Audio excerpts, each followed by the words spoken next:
Vamos abrir as nossas Bíblias no Salmo 46. Salmo 46. Esse é o texto da mensagem desta noite, Salmo 46.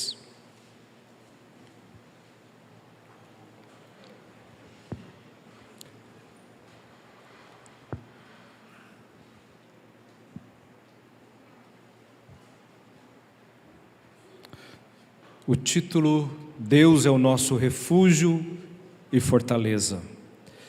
Deus é nosso refúgio e fortaleza, socorro bem presente nas tribulações. Portanto, não temeremos, ainda que a terra se transtorne e os montes se abalem no seio dos mares, ainda que as águas tumultuem e espumejem, e na sua fúria os montes se estremeçam. Há um rio cujas correntes alegram a cidade de Deus, o santuário das moradas do Altíssimo. Deus está no meio dela, jamais será abalada. Deus a ajudará desde antemanhã. Bramam nações, reinos se abalam, Ele faz ouvir a sua voz e a terra se dissolve. O Senhor dos exércitos está conosco, o Deus de Jacó é o nosso refúgio. Vinde, contemplai as obras do Senhor, que assolações efetuou na terra. Ele põe termo à guerra até aos confins do mundo, quebra o arco e despedaça a lança, queima os carros no fogo. Aquietai-vos e sabei que eu sou Deus. Sou exaltado entre as nações, sou exaltado na terra. O Senhor dos exércitos está conosco, o Deus de Jacó é o nosso refúgio. Que Deus abençoe a leitura e a exposição da sua palavra nesta noite. Eu tenho certeza, meus irmãos, que todos nós estamos trazendo conosco, nesses últimos dias, um pouquinho daquilo que está acontecendo neste mundo. Exatamente neste momento, o conflito entre Rússia e Ucrânia. Não há como estarmos aqui nesse planeta Terra e não estarmos acompanhando o que está acontecendo com preocupação. Os meios de comunicação trazem informação constante para nós, minuto a minuto, em tempo real. E essa guerra, meus irmãos, que já faz aí 11 dias, vem trazendo vários aspectos. Há o aspecto da própria desinformação. Nós não sabemos se aquilo que está chegando a nós é correto ou não, ou se os números estão certos ou não. Números de mortos, por exemplo, alguns números têm sido trazidos, mas há dúvidas quanto a esses números. Se fala, por exemplo, em 1,5 milhão de refugiados. Já imaginou o drama dessas famílias? Já imaginou se isso acontecesse com você? Você tivesse que sair da sua casa, abandonar tudo que você tem, tudo que você construiu, assim do nada, fazer uma malinha e ir embora para outro país, só com o que você tem de dinheiro na sua conta, se você tem alguma coisa, com filhos, idosos, e aqueles que estão nos hospitais, que não podem sair, e as crianças que estão nascendo nesse contexto de guerra. Tudo isso nós temos acompanhado, meus irmãos, um pouquinho pela televisão, todos esses dramas, as tentativas de acordo, União Europeia, OTAN, muitos de nós trazendo de volta todas essas informações, distantes muitas vezes, mas agora numa guerra a gente começa a rever tudo isso que está aí diante de nós, essas uniões que há neste mundo para evitar momentos como esse, conflitos como esse. Por um lado, sanções econômicas que parecem não surgir muito efeitos nesse primeiro momento. Do outro lado, um líder que diz que vai intensificar o combate e já mandou colocar as forças nucleares em alerta máximo. E nós sequer imaginamos, meus irmãos, o que isso significa. O temor é grande de uma guerra nuclear, bombas atômicas. O mundo já viu isso Mas o mundo não pode sequer prever o que pode acontecer caso uma guerra nuclear venha a acontecer. Talvez mesmo a destruição do próprio planeta chamado Terra.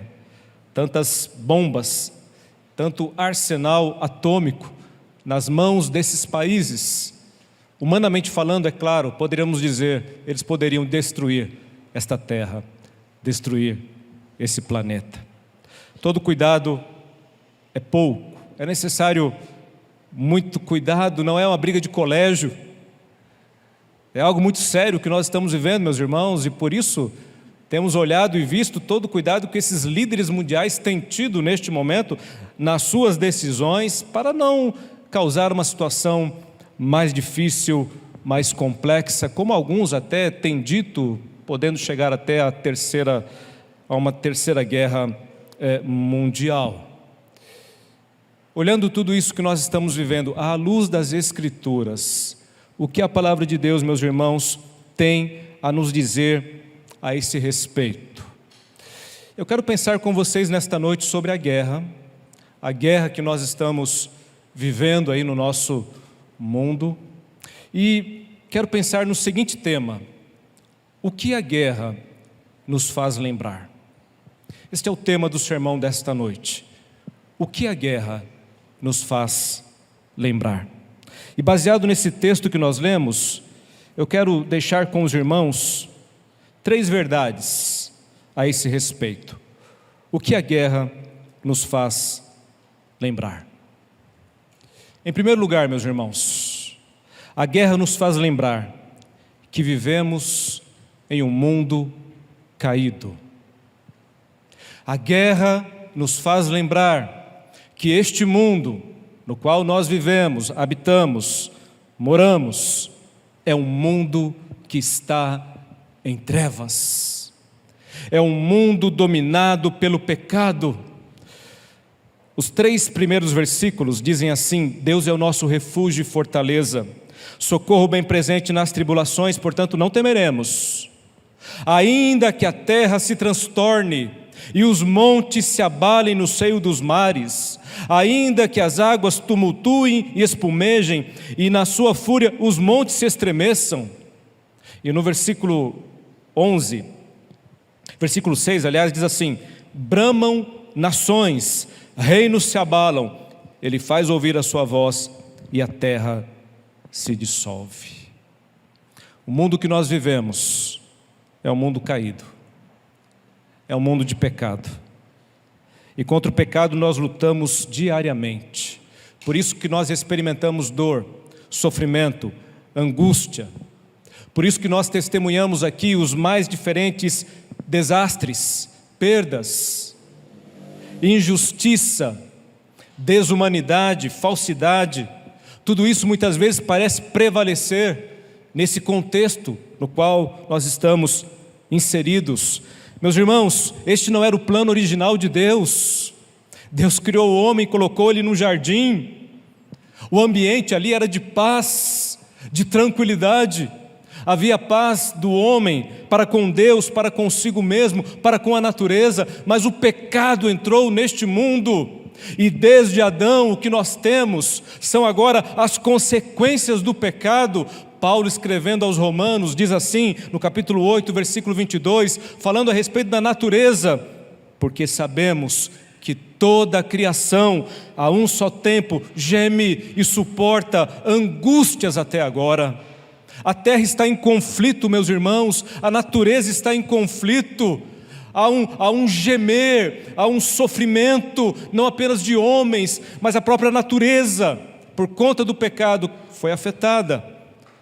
E por isso também, Paulo a coloca nessas dores, nesse sofrimento, aguardando a redenção, porque haverá um dia em que todas as coisas serão restauradas, mas este dia ainda não chegou. Este mundo é um mundo de pecado, este mundo é um mundo caído. João escreveu que somos de Deus, mas o mundo inteiro jaz no maligno. O que você pode esperar, meu irmão, de um mundo maligno? O que você pode esperar de pessoas malignas? Muitas vezes, meus irmãos, nós somos muito meninos nas nossas avaliações, porque a Bíblia é clara ao dizer que o mundo jaz no maligno. Não espere coisa boa de maligno. Lá em Tiago, capítulo 4, versículo 1 e versículo 2 está escrito assim: de onde procedem guerras, contendas que há entre vós? Tiago responde: senão dos prazeres que militam na vossa carne. As guerras vêm exatamente de dentro, do coração. É de lá que procedem, meus irmãos, as maldades.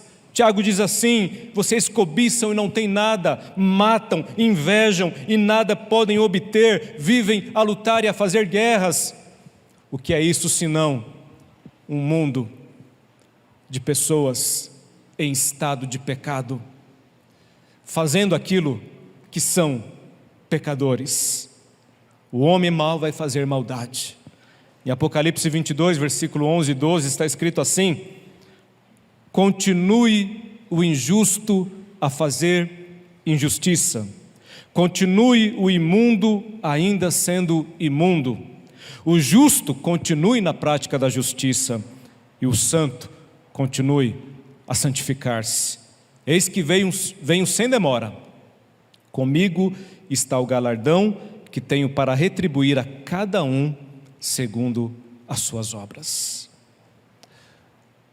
Há justos fazendo justiça, há santos vivendo em santidade.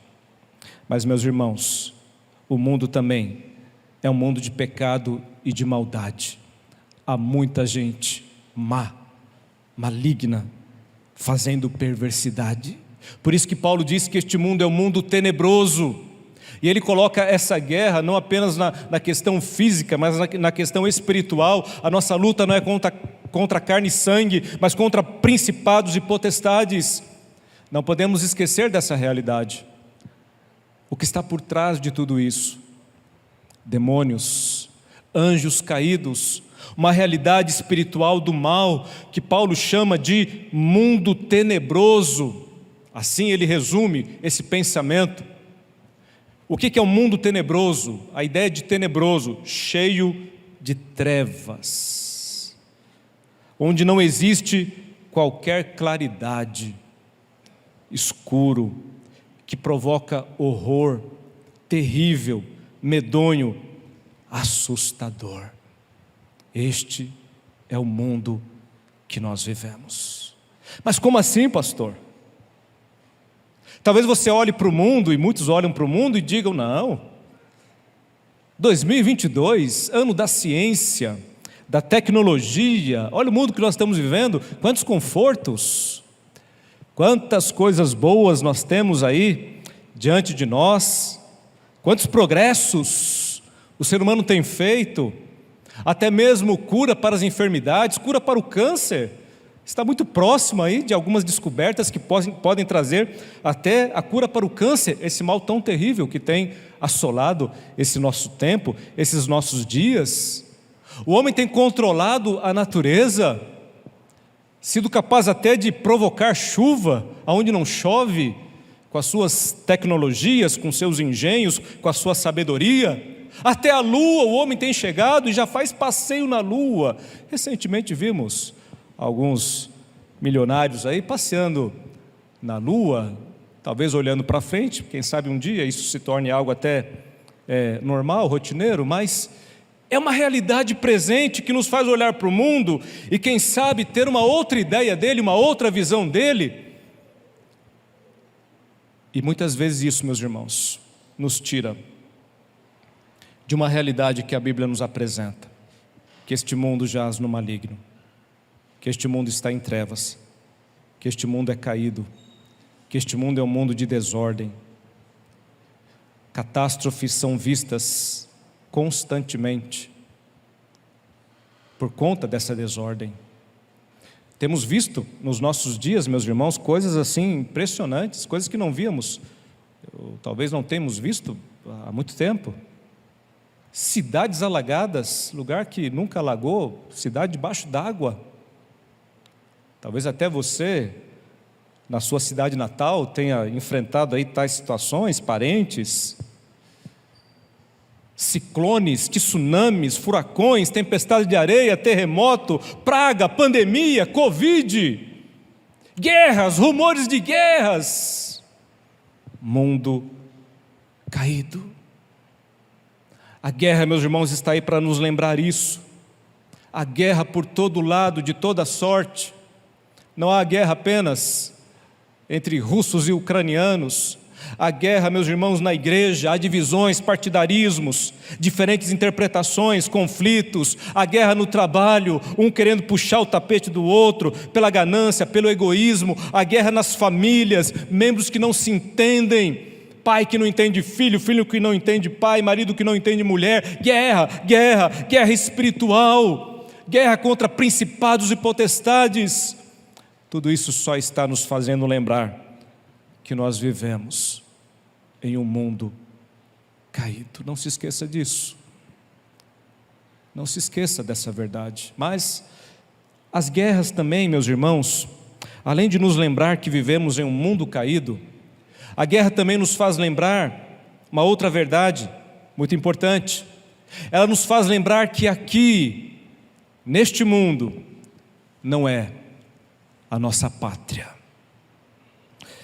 O versículo 4 e o versículo 5 do Salmo 46 diz assim: há um rio cujas correntes alegram a cidade de Deus, o santuário das moradas do Altíssimo. Deus está no meio dela, jamais será abalada, Deus a ajudará desde antemanhã. Meus irmãos, que cidade é esta que o versículo 4 está falando? Se por um lado, e o texto está falando sobre esse contexto de guerra, de tumulto, de mar revolto, mas ao mesmo tempo de rios tranquilos, de correntes que alegram a cidade de Deus, o texto é uma referência a Jerusalém, a cidade de Davi, a cidade onde está o templo. Jerusalém, meus irmãos, na Bíblia, ela tem um significado muito especial. Jerusalém, na verdade, é um símbolo de uma realidade muito maior, porque a cidade de Jerusalém, descrita aqui, cidade de Deus, ela não é apenas a Jerusalém física, porque essa Jerusalém física, ela passou por guerras, por lutas, por tribulações, por tormentos, ela caiu na mão dos seus inimigos, os babilônios tomaram Jerusalém. Mas existe uma cidade que não é desta terra, é a Jerusalém celestial. Inclusive, Apocalipse fala sobre uma cidade. No capítulo 21 do Apocalipse, versículo 1 e versículo 2, está escrito assim: vi novo céu e nova terra, pois o primeiro céu e a primeira terra passaram e o mar já não existe. Vi também a cidade santa, a nova Jerusalém, que descia do céu da parte de Deus, ataviada como noiva adornada para o seu esposo. Meus queridos, Santo Agostinho, ele que trabalhou com esta ideia da cidade de Deus e da cidade dos homens, porque ou nós estamos na cidade de Deus, ou nós estamos na cidade dos homens. Aliás, fica esta pergunta para você nesta noite: em qual delas você está vivendo? A cidade de Deus é a cidade daqueles que amam a Deus e que caminham rumo aos céus. A cidade dos homens é aquela dos homens que amam a si mesmos e estão vivendo, caminhando rumo à perdição eterna, ao inferno. Essas duas realidades estão presentes o tempo todo na nossa vida. O amor de si, levado até o desprezo de Deus, gera a cidade dos homens. O amor de Deus, levado até o desprezo de si mesmo, gera a cidade celeste. Aquele que aspira à glória dos homens está colocando a sua vida dentro dessa cidade, a cidade dos homens. Mas aquele que aspira à glória de Deus, esse está vivendo na cidade de Deus. Então você ou está em uma ou está em outra. Paulo vai nos falar a esse respeito, o texto que lemos na liturgia, inclusive, ele diz assim: a pátria de vocês não é aqui, Filipenses, a pátria de vocês é celeste. É interessante, meus irmãos, os filipenses se orgulhavam de ter a cidadania romana. Hoje muitos se orgulham em ter algumas cidadanias, mas Paulo está dizendo, naquele tempo, olha, nada é maior, melhor, mais glorioso do que a nossa cidadania. A nossa pátria está nos céus. Paulo diz: eu não sei o que eu escolho. Viver aqui é bom, porque eu estou pregando o Evangelho, levando a salvação às pessoas, mas morrer é melhor ainda, porque se eu morrer, eu estarei com Cristo. E ele diz: eu não sei o que eu escolho. Eu quero ir, porque se eu for, eu estarei com o Senhor, se eu partir, eu estarei com Ele. A minha pátria não é terrena, é celestial, mas aqui eu estou pregando o Evangelho, levando a salvação a gentios, a judeus. Meu irmão, você não pode se prender a esta terra.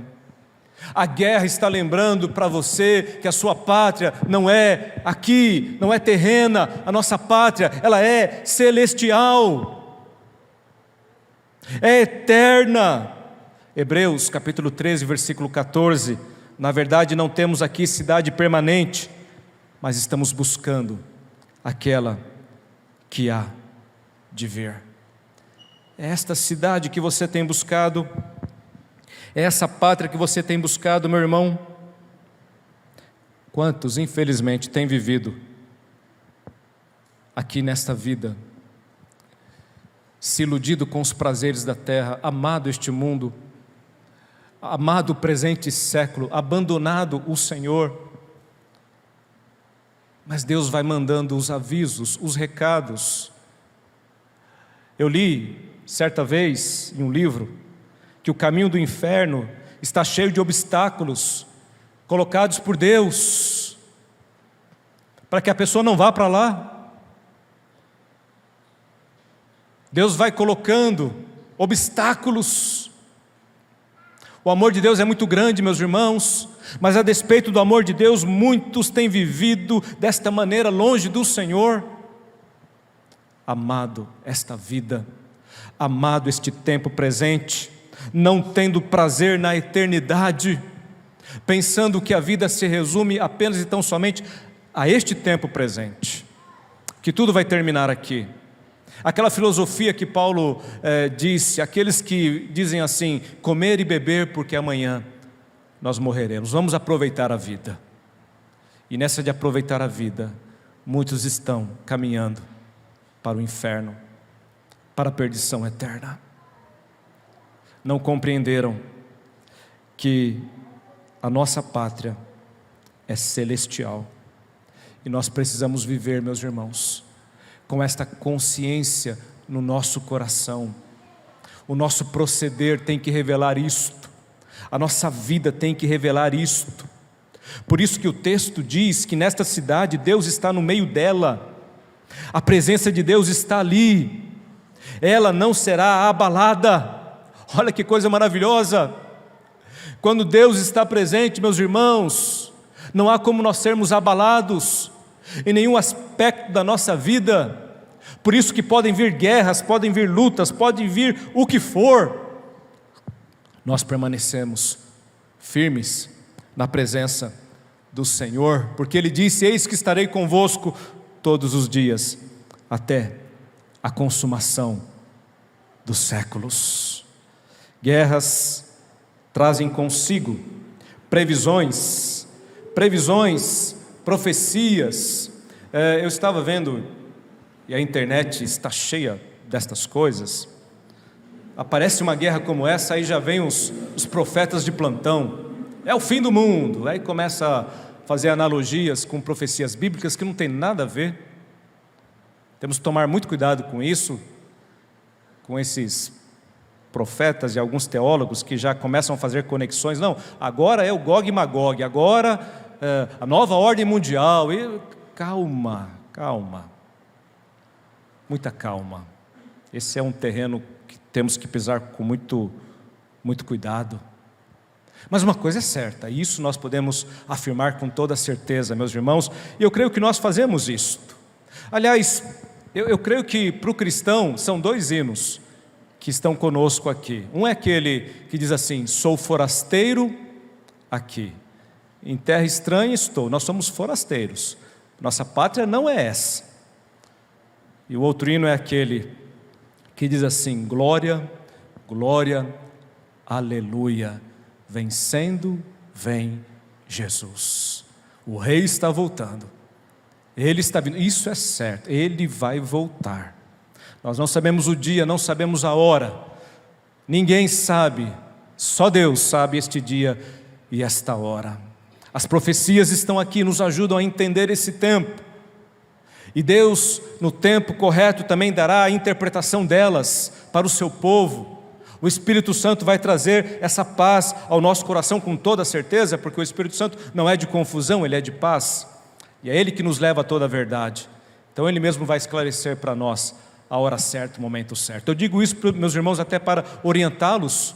Algum tempo atrás, Macron já era o anticristo, e tinha gente já escrevendo isso, associando a figura do presidente da França com o anticristo. Então, calma, tenha cuidado com essas interpretações, mas saiba de uma verdade: Cristo vai voltar.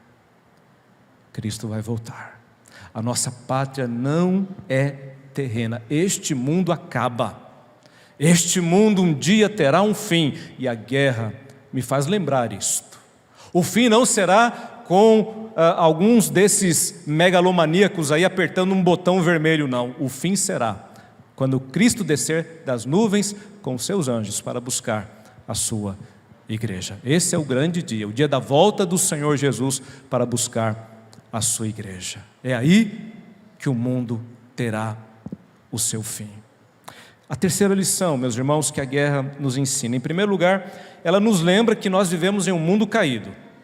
Em segundo lugar, ela nos lembra que aqui não é a nossa pátria. Mas a guerra também, meus irmãos, nos faz lembrar que a nossa confiança precisa estar inteiramente no Senhor.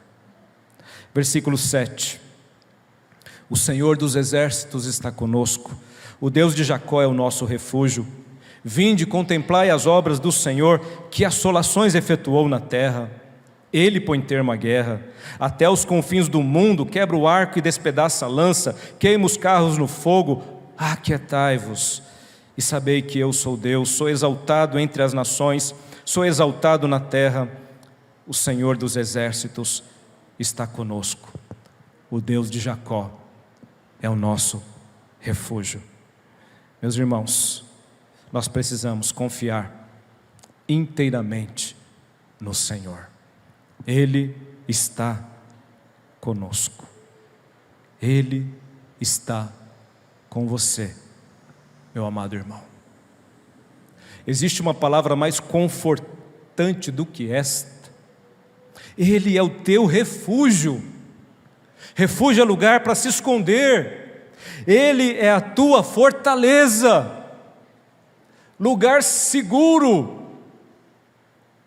Lutero, o reformador, ele enfrentando as suas lutas, perseguições e se escondendo ali no castelo, ele olha para o castelo e pensa assim: esse castelo me protege, mas maior do que esse castelo é Deus, por isso que castelo forte é o nosso Deus. E ele escreve então este hino da reforma protestante: o Senhor é a nossa fortaleza, Ele é a espada, Ele é escudo. O Salmo 91 diz que nós podemos descansar, nos abrigar debaixo das suas asas.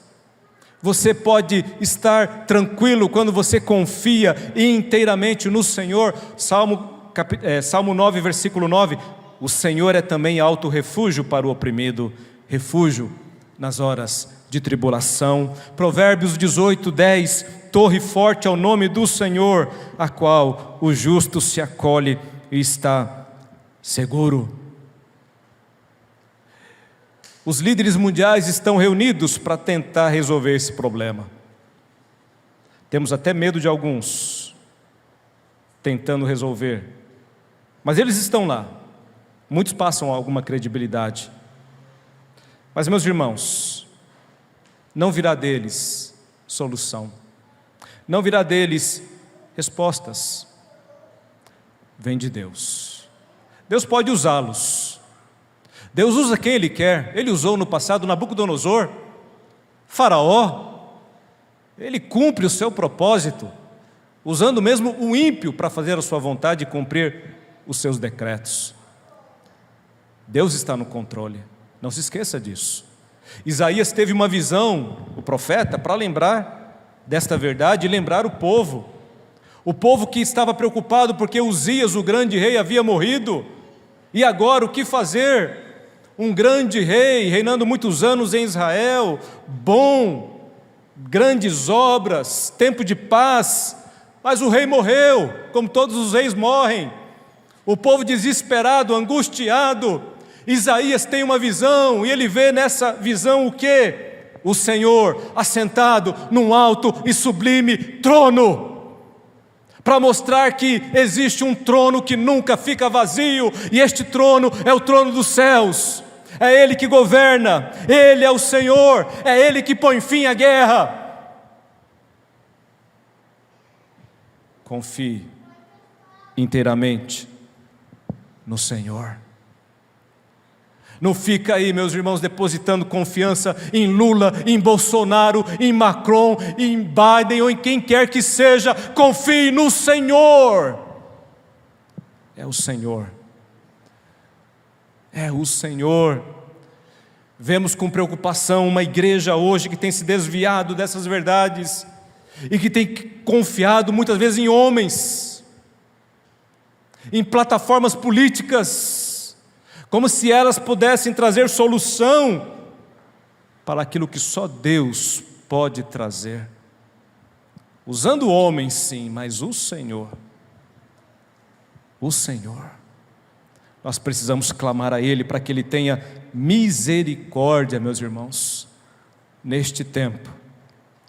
E saiba de uma coisa,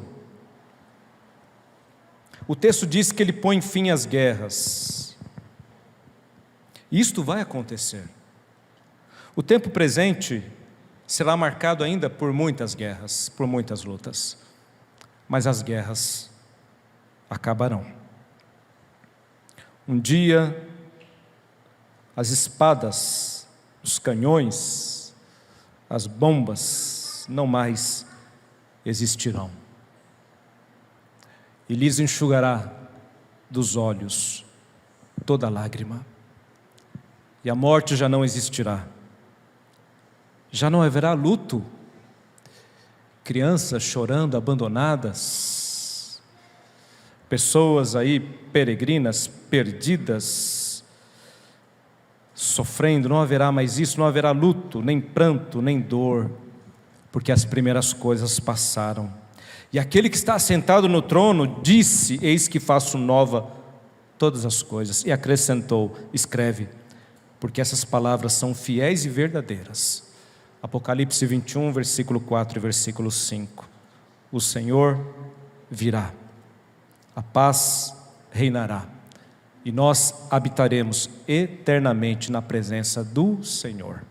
Lá não haverá guerra, lá estaremos de volta ao Éden, de volta à paz original. Ontem acompanhávamos um sepultamento, o irmão do nosso irmão diácono Valdecir.